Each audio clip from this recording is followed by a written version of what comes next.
The following announcement has been paid for by the New World Order.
What's up, everybody? Happy Monday. Welcome to Meach'S Musings. It is Monday, April 27th, 2020. Holy cow, April's almost over. Can you believe it? And you know what? I'll be honest with you.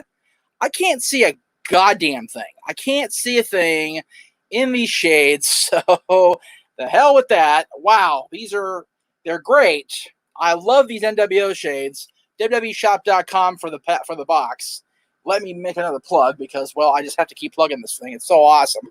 Hollywood Meacham, yes, you're right. And I will keep the do-rag on for now so I don't scare the majority of you off with my bald head until I decide to change it to my King's hat. But for now, what's up, everybody? Yes, no, we're not talking about Hollywood Hogan today, but I got my NWO box, as you guys saw over the weekend, and I wanted to wear the do-rag, wear the sunglasses, play the following announcement thing because I just love that gimmick so much. I love the whole takeover stuff that they did back in the 90s. It was so cool.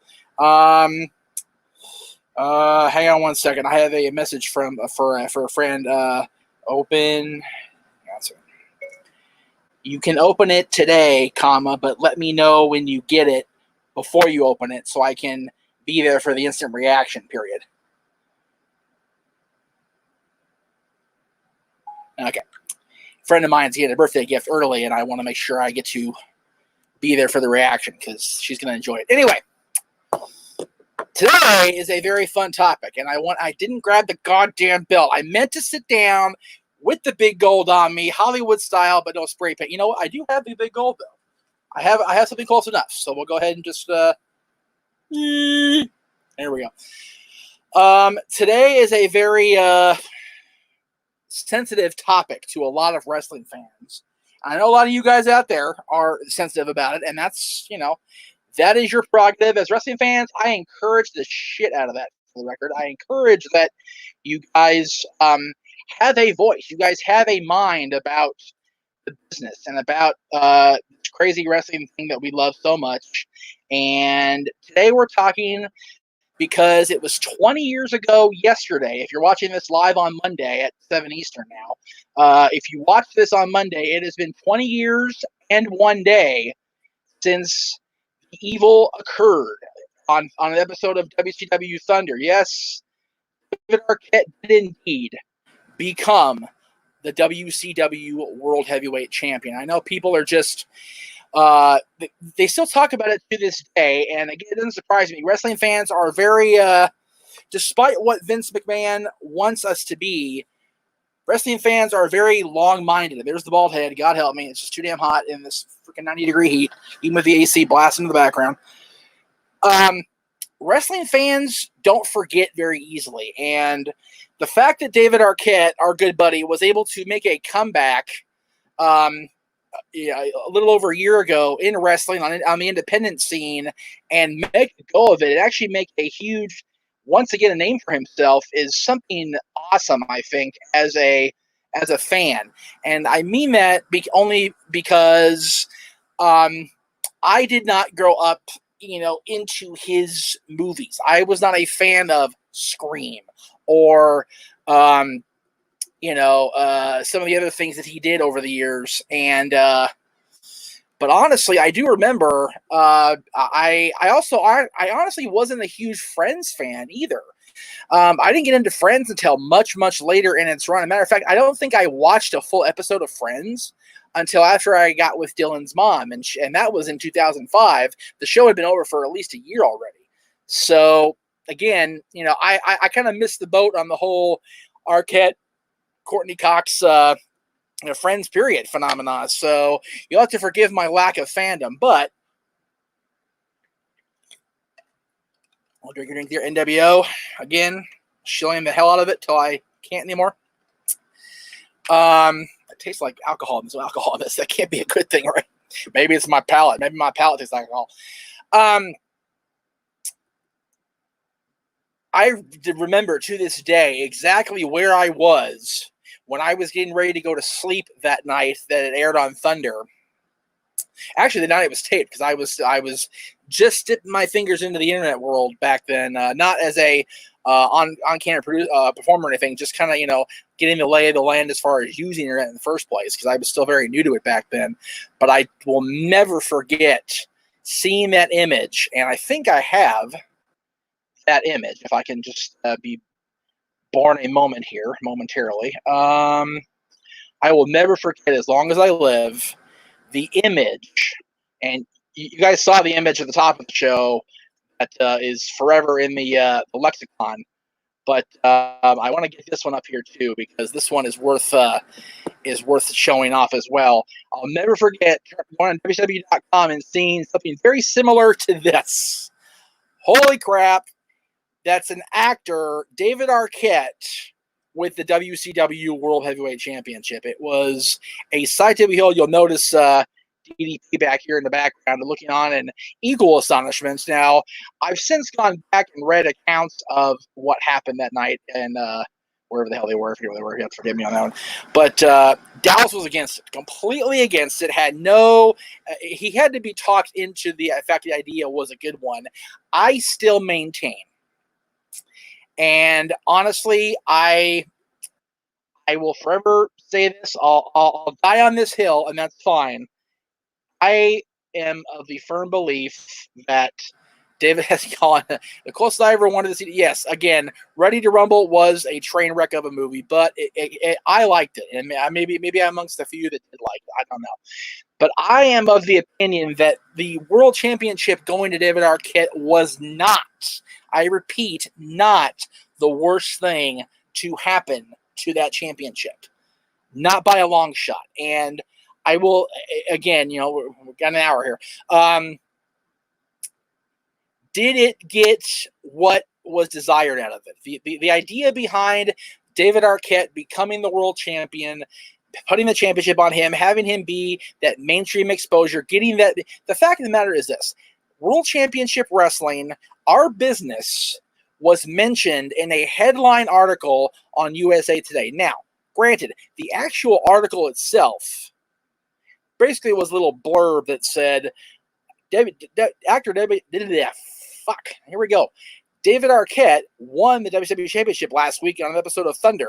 Tune in to see him defend the title sign on Nitro on TNT live at 8 o'clock. And it's like, yeah, that's what they got, but it was a non-paid, non-advertised spot in a the major news magazine of the time, USA Today.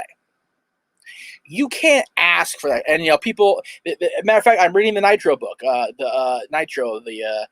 the hell's the subtitle of that book? It's by Guy Evans. It's a great book. Love it. Still haven't finished it. Guy, I'm working on it. I will get the review out. I promise. I'm trying my hardest.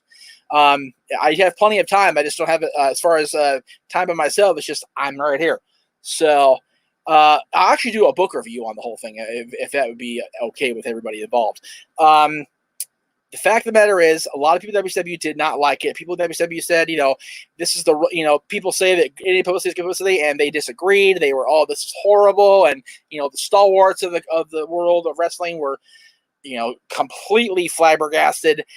I have a distinct memory of reading the book of Kevin Sullivan watching the first reboot Nitro and tuning out, never to tune in again. So guys like Kevin Sullivan, guys like, Dallas Page, who were around for a while, they were so against it. And I completely understand that.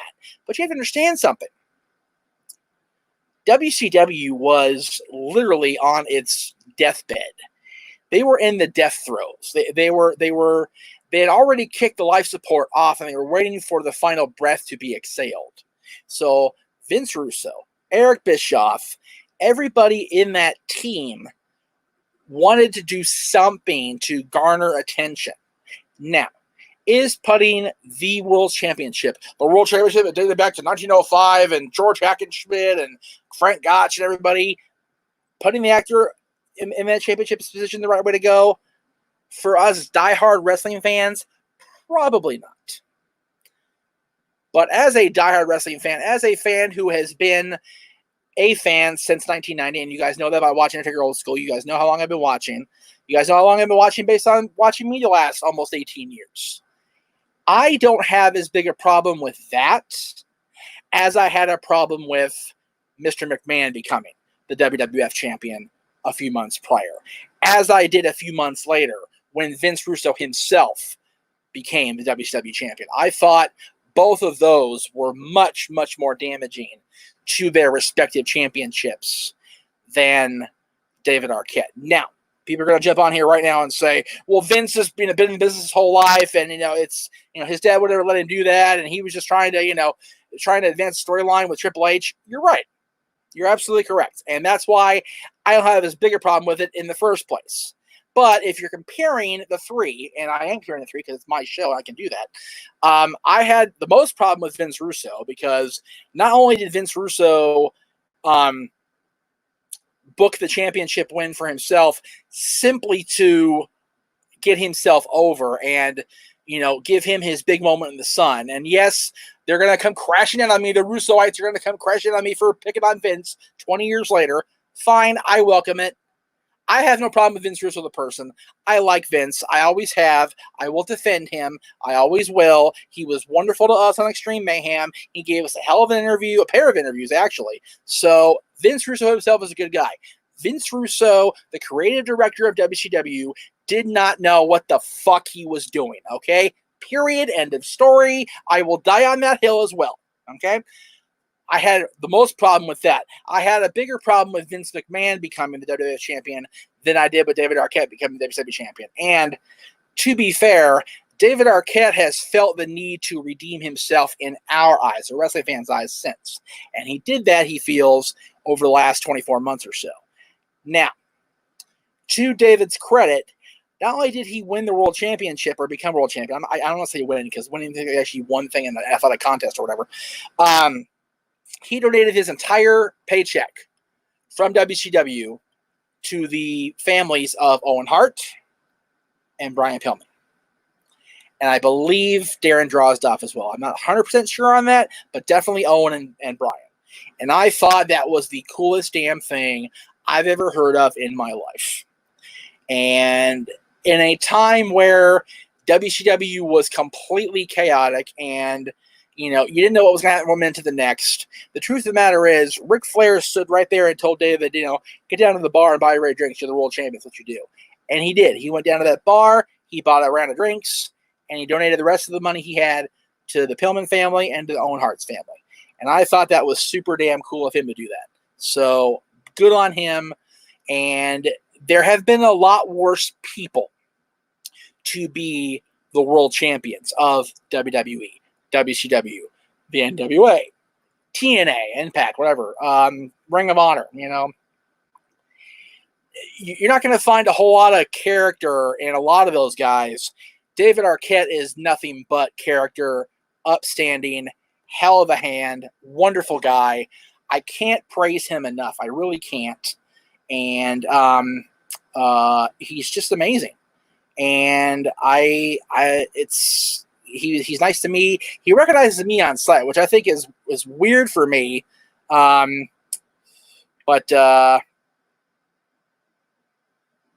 it's just weird that David, he might not know my name. He might not know, although he did say Jeff and I saw him at Marquez's tapings before. So I guess he has some knowledge, which I think is hysterical. Forgive me, the gift has arrived in Southern Nevada, so you have to bear with me here. Okay, let's get those. Make sure that's on. Okay. What do you guys think? Am I totally off? Am I completely in the wrong here about Arquette?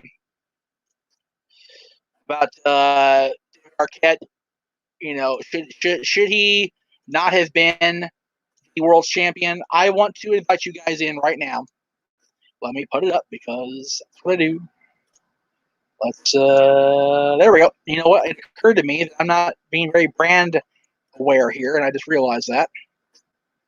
Where? I want that. And I want that. Now I want that. There we go. Okay. 20 minutes in. Whoopsie doodle. Okay. Tell you what, I'll take a break. Take a quick little breaky break here, and we'll come back after this word from one of our many friends on the JEFF MEACHAM Network.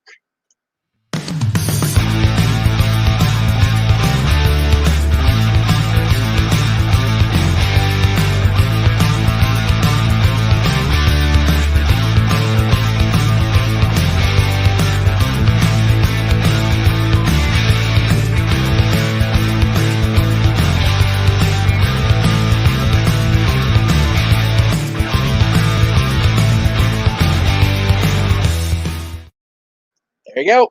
Greg Cherry. Support the champ. You'll see him Wednesday on Rewind. We do a unbelievable match this week on Rewind, by the way.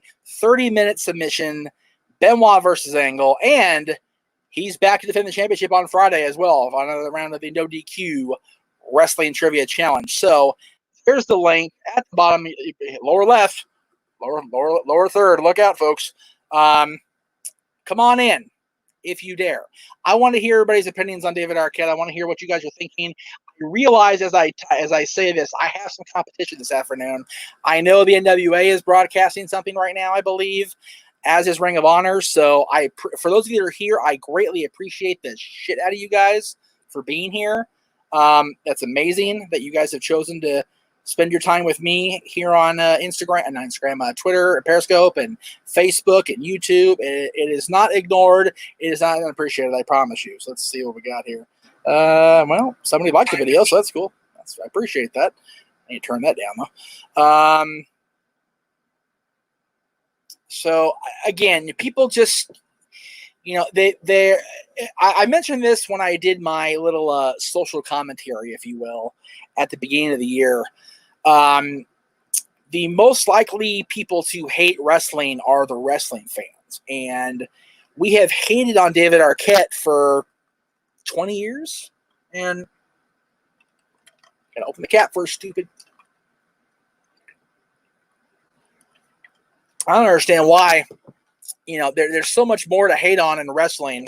And honestly, in this time that we live in right now, I'm enjoying going back and watching the garbage that we had to put up with 20 years ago. I find WCW 2000 quite entertaining as I look back, because right now we're not getting anything a whole hell of a lot better from the companies that we watch now. As far as storyline wise, as far as the entertainment side of sports entertainment, we're getting unbelievable matches on NXT. There is no doubt about that. And we're getting decent storylines if you got, Korean Cross or Killer Cross. I'm going to call his fucking name, Killer Cross. And Ciampa and Gargano and everybody there. And, but Raw and SmackDown, I'm kind of whatever with both those shows. I'm going to be 100% real. I could go a Monday or a Friday and not spend 2 or 3 hours in front of why is this son bitch not loading? There we go. and not spend those 2 to 3 hours on my Monday night. I'm only trying to get this done by 5 now because I want you guys to be able to watch Raw if you so desire. I'm not going to take up your time trying to watch Raw because of me. So, Kobe, how are you, sir? Let me throw up the hello there. Hello. Kobe, you just got here. You missed pretty much the entire show, but that's okay. Again, David Arquette as the World Heavyweight Champion of WCW. Yay, nay, in between, indifferent. Jeff, why'd you pick this stupid topic? You could have spent your Monday doing anything else. What do you guys think? Come on in. Join the chat. Leave a comment. I'll read it. I'll throw it on the air right there as I just did. But there's the link. There's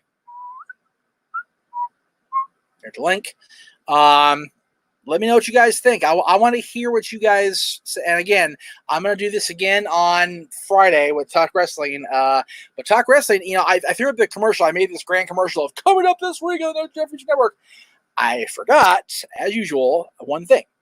Friday's Talk Wrestling will also be a post-game show because Friday will be the live post show of the NoDQ.com Wrestling Trivia Challenge. So I will be live at the top of the hour at 7 Eastern with whomever emerges from round 2 as the world's champion, as the world trivia champion, the wrestling trivia champion. There's so many championship names, I can't decide on which one to use. Whoever wins that championship match, be it Greg, be it the challenger, he will be right here with me on this channel live at 7 Eastern, 4 Pacific on Friday. Again, you can catch us here on Facebook, on Periscope, on YouTube, and just stop on by. But make sure you go to youtube.com/GregCherryBrand at, I'm hoping Greg's going to do it at 6 Eastern. I don't know. We set on a time, maybe 6:30, depending on how long, I forget how long match 2 is going to be once editing's done. But either Greg will be there or I'll be there. I'll be there for sure. Either Greg will be there or the new champion will be there. So we have to wait and see what happens on Friday. But Bruce Grover Jr. is here. He's on Periscope with me. Thank you, sir, for coming on in. Come on in, Mark. Hello, sir. Thank you for watching, Mark. Again, if you guys are running a little late, that's fine. Today's topic, if you missed the top of the show, is it's been 20 years, one day, since David Arquette became the WCW World Heavyweight Champion. I'm gauging opinions. I want to know, hey, do you agree with that decision by Vince Russo and Eric Bischoff 20 years ago? Do you disagree? Do you even care? Do you wonder why I chose this topic in the first place? Why I'm wasting your Monday afternoons with this jibber jabber about David Arquette when I could be getting ready for Raw, damn it. Again, I like the topic. I think it was a good idea. Hindsight, pretty much anything once Bischoff was removed from power. I dare say even before that. I dare say hindsight, looking back now, 22 years. The minute Eric Bischoff walked into that meeting with a bunch of suits he'd never seen, knew no one's name, and they were telling him how he was going to run WCW, everything that occurred after that was just another chink in that armor. I'll forever say that to this day. And anybody that disagrees with me is not reading the right books and not watching the right television programs. Because WCW was so good and they were doing so many things right that there is no reason they should be dead in the water today. And I think for us to look back 20 years later and blame David Arquette, Vince Russo, even Eric Bischoff, and say that this championship win was the reason it died, or the finger poke of doom was the reason it died, or the fact of the matter is this. And Mark, I will throw it up here. First of all, more people are in. Hi, Mick. Good to see you, brother. Wrestling fan 1998. Hello. I appreciate that you carry, Daniel. Thank you, sir. I appreciate it. I carry even though it was for both the movie Ready to Rumble. Yes. And Mark, I never, ever agree with Arquette winning the title, Jeff, but he was funny and Ready to Rumble. And Wrestling Fan 1988 says, it wasn't David's fault. I think he genuinely respects the wrestling business. I know he does. I know for a fact he does. I've seen it firsthand, up close and personal. He respects the business and the fans, and that's a rare thing to respect and like both. So I think that's really cool. Again, the fact of the matter is two things to consider with WCW, and I'll die on that hill, if you will. August '98, Bischoff walked into a meeting with a bunch of suits he'd never seen, never knew their names. And they were telling him, here's how you're going to do things. After they'd been on top for 83 weeks, roughly. Almost 2 years, actually. March of 2001. As booking was part of it toward the end, but you also have to remember something, Mark. Let me go ahead and answer this question here. Also, Bruce Grover, would you have changed the booking of it? If so it had a little more acceptance. Again, I don't know if anything WCW would have done by then would have gained the acceptance of the hardcore wrestling fan. You know, it just, they weren't buying it. They weren't buying the Gaga anymore. They didn't want to hear what WCW had. They didn't want to buy what WCW had to sell. And the fact of the matter is, Bischoff had the intention with his deal with Fusionet to purchase it, shut it down, and completely restart it. There was this Big Bang pay-per-view set for May of 2001. And the CEO job at Turner changed hands to Jamie Kellner. And one of Jamie Kellner's first acts was to look at his lineup and went, I don't want this. I don't want that. Why is wrestling on here? I don't want this. This is too lowbrow for my network. Once Jamie Kellner canceled Nitro and Thunder, the deal for Bischoff to stop and restart WCW was dead in the water, and therefore WCW was dead in the water. It is as simple as that. And anybody that sits there and says otherwise is not paying attention, not reading the right story, not talking to the right people. Looking back, I would agree with that. They participated in the match, and that's it. Him winning the championship was a bit much. And yes, Vince Russo's Crash TV booking was bad for WCW. It worked in the WWF with the oversight of Vince McMahon. Vince Russo on his own, it was a train off the rails. It's exactly what it was. It was completely off the damn tracks with no end in sight. It would have kept going until it died its own death another way with Russo in charge, which is why he was gone not too long after the whole thing with the Bischoff temp sale in 2001. So there's that.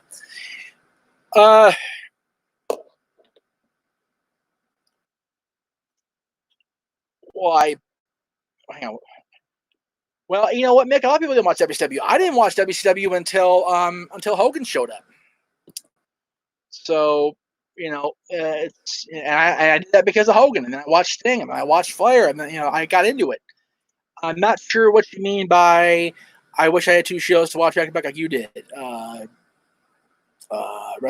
you mean as far as Nitro and Raw back then compared to, well, yeah, again. Big G's here. Big G, by the way, is on tomorrow's Undertaker Old School and next week's Undertaker Old School. He's on back-to-back weeks. The guy's a superstar. Can't help it. I can't bring him involved. Let's see. All right, I'm going to show these balls together. We don't get off here. Hey, Jeff, I know it's off topic, but I've been thinking of my favorite wrestling stages of all time. My favorite wrestling stage for a regular TV show is a SmackDown Fist stage. I love that Fist stage. I really do. I think it's awesome. I actually was there at that SmackDown the night it went away for good. Rhino and Gore Jericho threw the little oval staging in the back, and the next week, the Fist showed up. So I was there I was there the week before the Fist debut. I was there the last week of the Ovaltrons. So there you go. DJ Mike EQ. By the way, let's give a big group applause to Mike and King V for Go for the Pin on Saturday. Hell of a debut. Amazing show.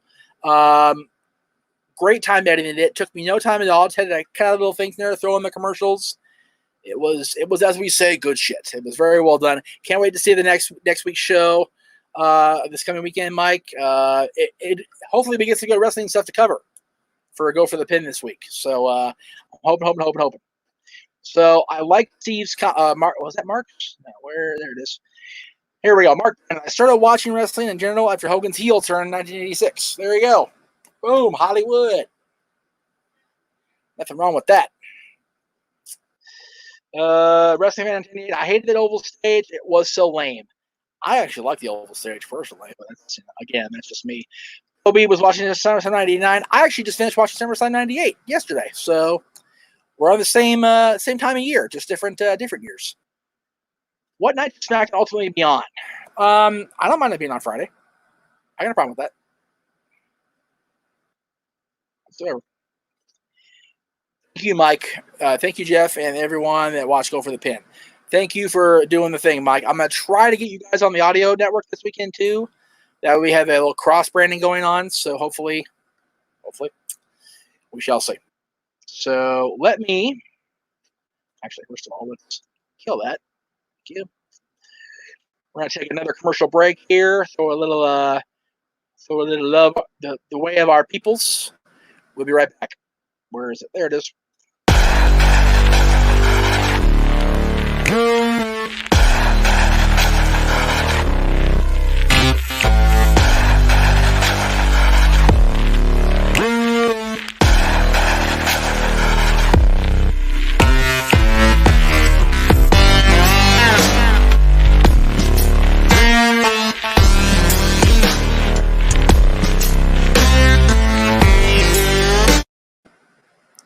After match on YouTube, don't forget to check them out for NXT reviews, NXT UK reviews, all that happy jazz. They're awesome. I dig them the most.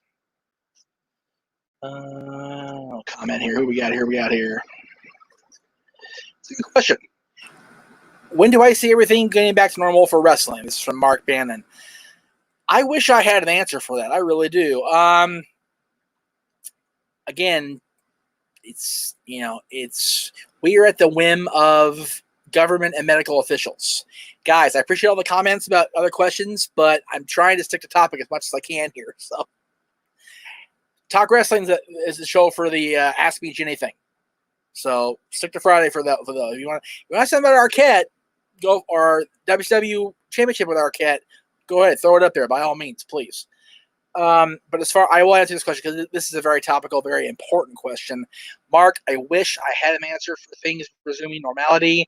The fact of the matter is, I was going to be normal, have a normal day today too. I was going to get up at 7:00 and go for a walk and do my DDPY and eat breakfast and then do my thing. And I woke up at 9 and I watched my show for a half hour and then I had to get to work because I had more to tape than I thought I did. So, it's been crazy today. So normal is a relative term right now, and I don't think that we can expect things to get back to our sense of quote unquote normal anytime soon. That makes any sense. So thank you for the question, Mark, and I will use your follow-up here as well. What is my favorite David Arquette moment? Honestly, it's going to sound really hokey, but as a wrestling fan, I'm trying to think of the exact quotes. I don't want to be a dick and misquote him. I think it was "Wrestling's not fake" or something like that from Ready to Rumble. Awesome, great quote, and it shows how much love we have for our wrestling that we refuse to disbelieve. I dig it. I like it. I did like him in Scream, the Scream saga. I still haven't seen 4. So I will work on getting on scene 4 soon. I did like part 1. Part 2 was good, but not great. Part 3 was what it was. It was, it's very rare you get a third entry of a horror trilogy to be the best, or even near as good as the first. Honestly, I think the only ones that really, the one I can remember off the top of my head that really stayed good through all 3 was Child's Play. And again, people crap on Chucky, but I like Chucky, and I liked all three of the first movies. So it was when I got to see that everything really went off the rails for me. And yes, his lines Ready to Rumble were funny. That's why David Arquette was very much the star of that movie, and it was very, very key that he be part of the storyline that led to our topic today. You know, if you have Scott Conn do it, doesn't make as much sense. If you have Oliver Platt, not as much fun. David Arquette was a wrestling fan through and through, and he enjoyed every bit of what he did. And so much so that he argued against becoming where he did not want to win the championship. And he was very outspoken to a lot of people backstage and since about he didn't want to do it. He knew what it meant. He knew what it would mean to people 20 years later. Here we sit. So again, people are so quick to jump on Arquette, but you know, any job that you have, you do what the boss tells you to do within certain, you know, moral and ethical and physical standards. You know, if my boss is going to tell me to keep my job, I got to run a 20-mile run in 10 minutes, I'm going to lose that job. It's going to happen. So it's just the way it's going to be. So, and I completely disagree with this comment about Vince Russo winning the championship. Wrestling Fan Day says, contrary, I liked Russo winning the championship. I thought he is probably the worst WCW champion that there ever was. And I, again, as a liker of Vince Russo person, but a dislike, not a fan of Vince Russo creative mind past 1999, not a fan, not a bit. And I think him booking the championship win for himself was completely self-servant, completely out of line, much like I will call a spade, this gentleman, Hogan, you know, being champion as long as he was, being out of line.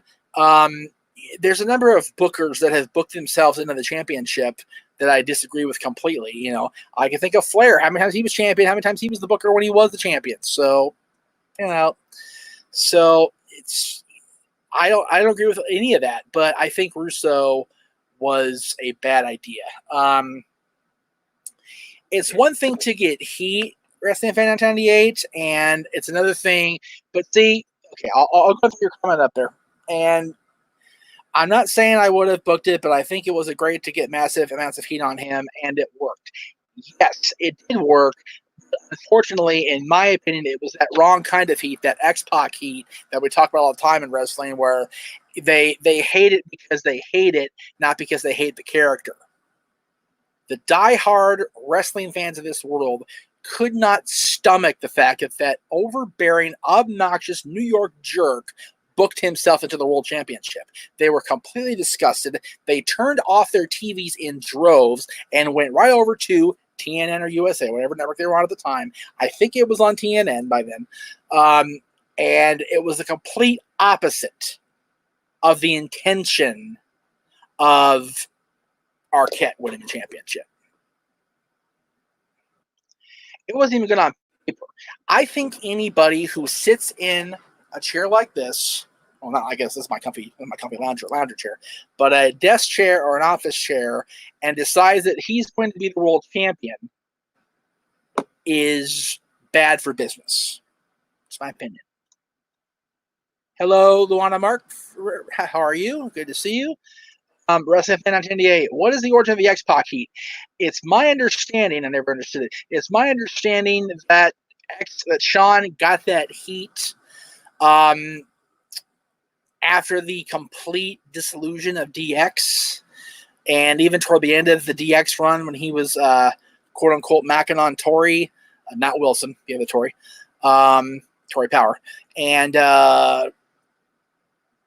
the fans just wanted him to go away and not be around, and the office kept making us watch him, be it with X Factor, and then when he, and the thing that really, I remember distinctly, the fact that he was a babyface during the Invasion storyline, and he was part of Team WWF, but the fans still completely crapped on him and cheered for Kidman, Tajiri, those guys in their light heavyweight / cruiserweight championship matches throughout the summer.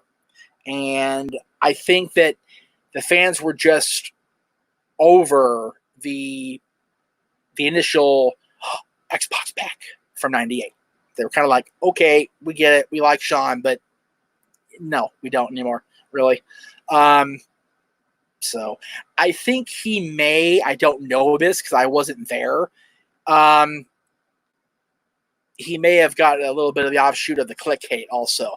I did mention Vince earlier, if you were watching us in 1998, when did Vince McMahon become WWE champion? Don't you think that was particular title reign was brief, while brief and self-serving?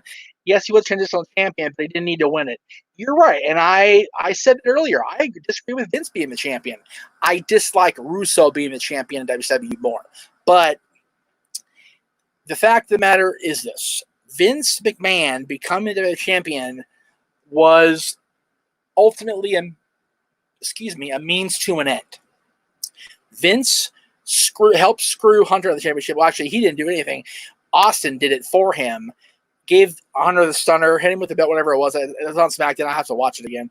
But Vince becoming champion was a shock to Vince the character as much as Hunter the character, because Hunter got screwed. And you gotta remember, Vince walked right onto Raw a few mere days later and said, "I'm no champion. I will give this up." And not only did, but it was in the context of the storyline because Austin, was in charge of Vince's character on TV as far as whether he resumed television appearances or not. And Stone Cold said, "You vacate the belt, then you can come back. Then you can come back to TV, and it'll be in a 6-pack challenge coming up on Sunday." And Unforgiven, Hunter got it right back, and Vince ended up screwing Hunter again at the Survivor Series, if you recall, what Big Show wanted, and that led to Armageddon. It led to Stephanie and Hunter. It led to McMahon Helmsley faction, and off we went to the races with Vince becoming the heel again at WrestleMania. So there was storyline progression that evolved before, during, and after Vince McMahon becoming the WWF champion. Russo got speared through a cage, left the cage first, quote unquote, became the world champion, decided too many concussions as well. Too many concussions, I can't deal with this. Vacated the title. I believe the title was won in some lottery box match or some stupid shit. I forget how the championship went back to Booker, but it was a train wreck. I do remember that much.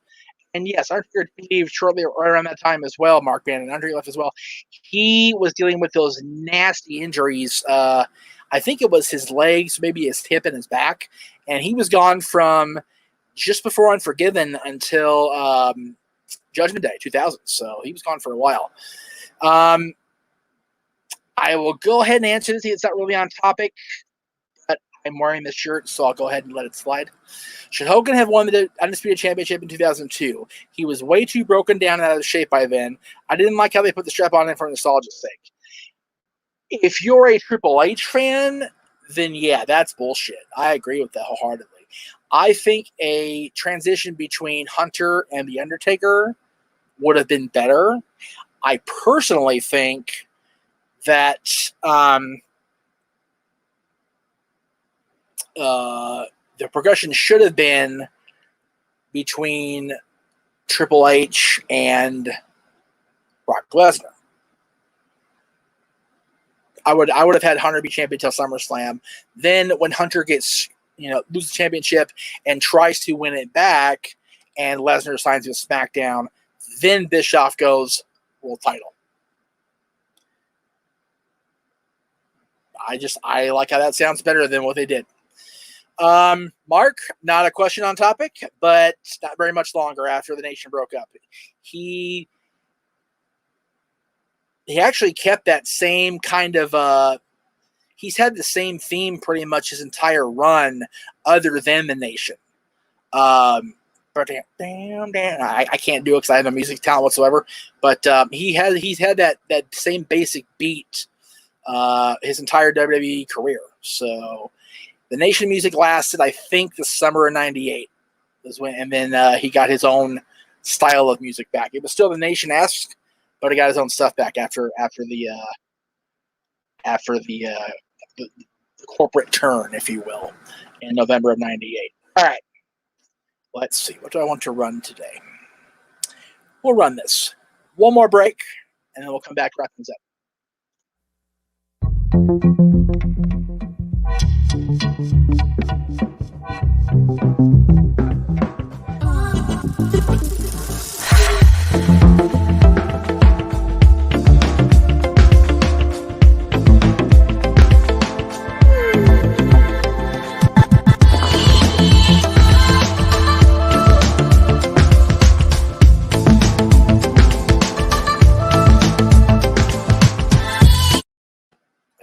Go for the pin Saturday mornings, hopefully either 11 Eastern or noon Eastern for you guys back in New York where the boys are.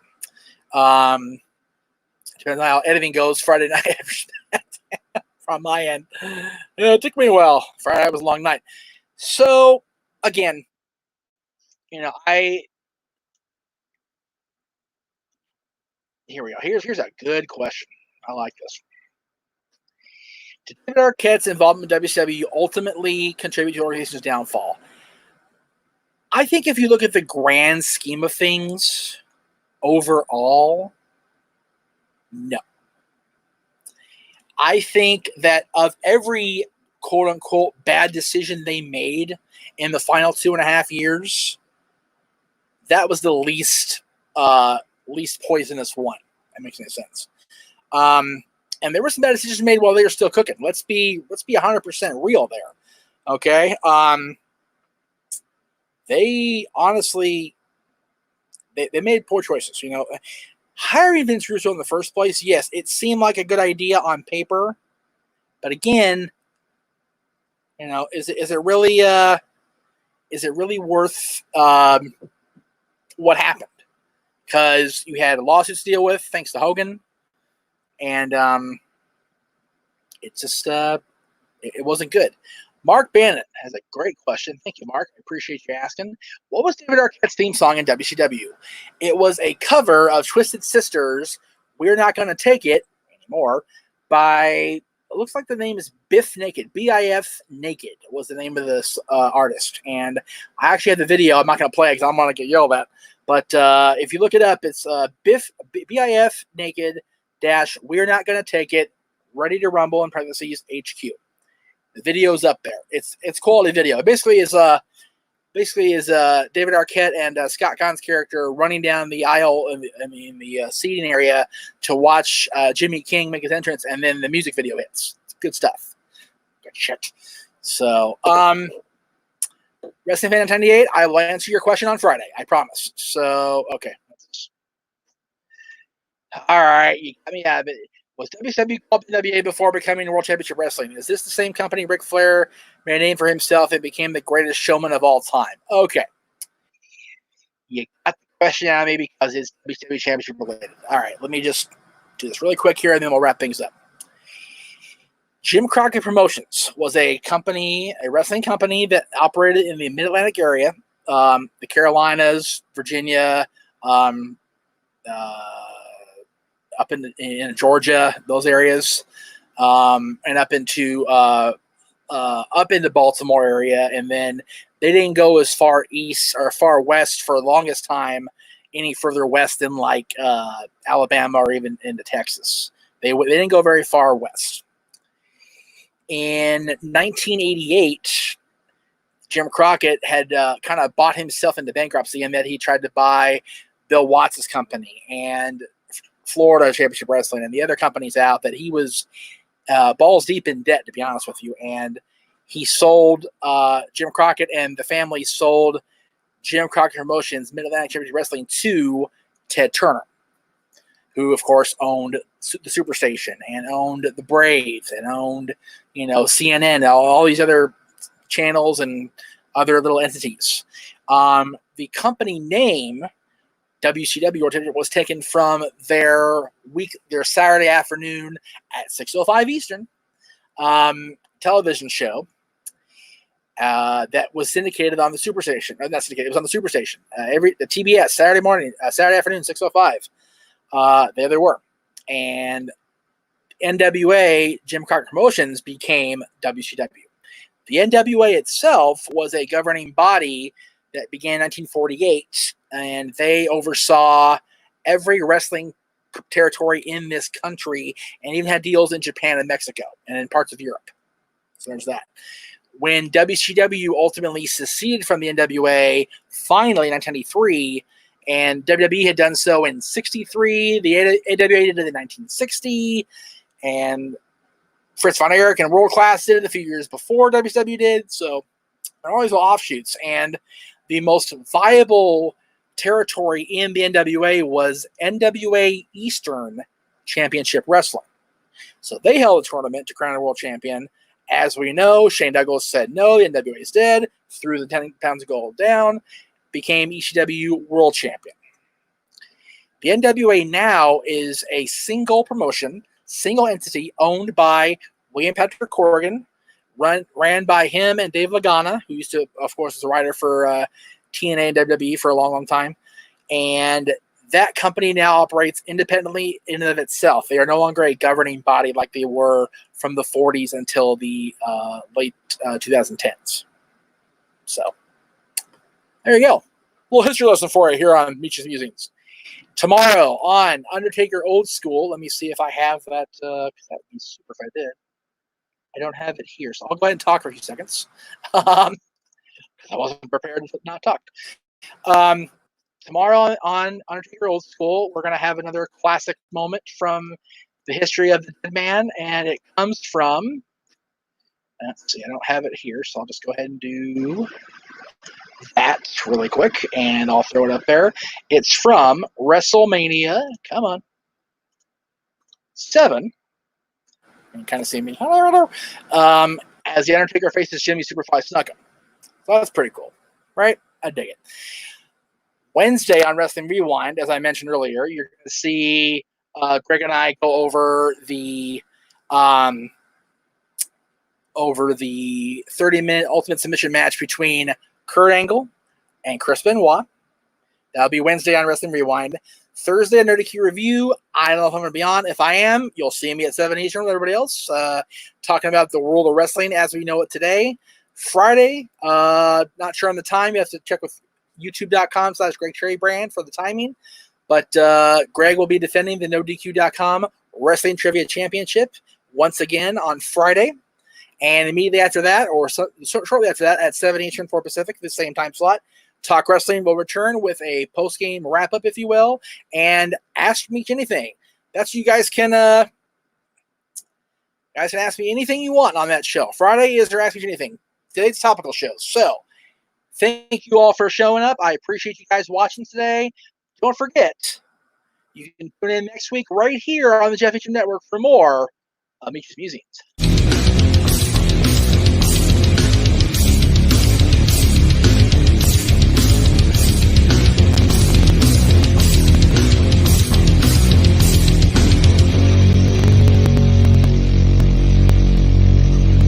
Preceding announcement has been paid for by the New World Order.